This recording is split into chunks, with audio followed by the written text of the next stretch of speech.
ದೇಶದಲ್ಲೇ ಪ್ರಪ್ರಥಮ ಬಾರಿಗೆ ಅದು ಭಾರತದಲ್ಲಿ, ಅದು ವಿಶೇಷವಾಗಿ ಕರ್ನಾಟಕದಲ್ಲಿ, ಅದು ನಮ್ಮ ರಾಣೆಬೆನ್ನೂರು ಕ್ಷೇತ್ರದಲ್ಲಿ ಪ್ರಪ್ರಥಮ ಬಾರಿಗೆ ಡಿಜಿಟಲ್ ಲೈಬ್ರರಿ ಕೂಡ ನೆರವೇರುತ್ತಿದೆ. ಮುಖ್ಯಮಂತ್ರಿಗಳು ಡಿಜಿಟಲ್ ಲೈಬ್ರರಿ ಕೂಡ ಲೋಕಾರ್ಪಣೆಯನ್ನ ಮಾಡಬೇಕೆಂದು ಕೇಳಿಕೊಳ್ತಿದ್ದೀವಿ. ಹಾಗೆಯೇ ಡಿಜಿಟಲ್ ಡಿಜಿಟಲ್ ಕ್ಲಾಸ್ ಡಿಜಿಟಲ್ ಕ್ಲಾಸ್ಗಳನ್ನು ಕೂಡ ಲೋಕಾರ್ಪಣೆ ಮಾಡಬೇಕೆಂದು ಮಾನ್ಯ ಮುಖ್ಯಮಂತ್ರಿಗಳಲ್ಲಿ ಕೇಳಿಕೊಳ್ತಾ ಇದ್ದೀವಿ.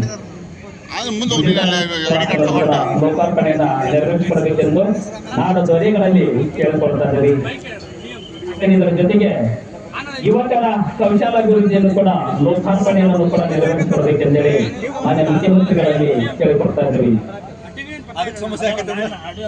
ಮತ್ತೇನೆ ಇಡೀ ರಾಣೆಬೆನ್ನೂರು ಕ್ಷೇತ್ರವನ್ನ ಡಿಜಿಟಲ್ ಯುಗವನ್ನ ಮಾಡಿಕೊಟ್ಟಿರುವಂತಹ ಯುವ ನಾಯಕ ನಮ್ಮ ಪ್ರಕಾಶ್ ಕೋಡೆವಾಡರವರು. ನಾನು ಈಗ ಕನ್ನಡದಲ್ಲಿ ಮಾತನಾಡಲಿದ್ದೇನೆ.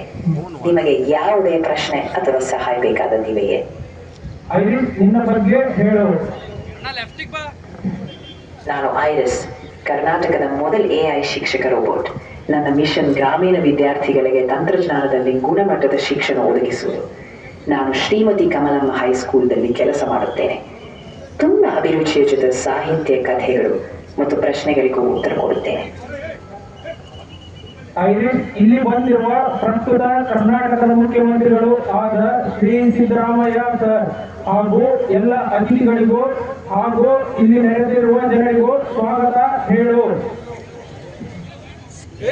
ಶ್ರೀ ಸಿದ್ದರಾಮಯ್ಯ ಸರ್, ಎಲ್ಲ ಅತಿಥಿಗಳಿಗೂ ಹಾಗೂ ಇಲ್ಲಿ ನೆರವೇರುವ ಜನರಿಗೆ ನಿಧಾನವಾಗಿ ಸ್ವಾಗತ. ನಿಮ್ಮೆಲ್ಲರಿಗೂ ಈ ವೇದಿಕೆ ಮೂಲಕ ಶುಭಾಶಯಗಳು.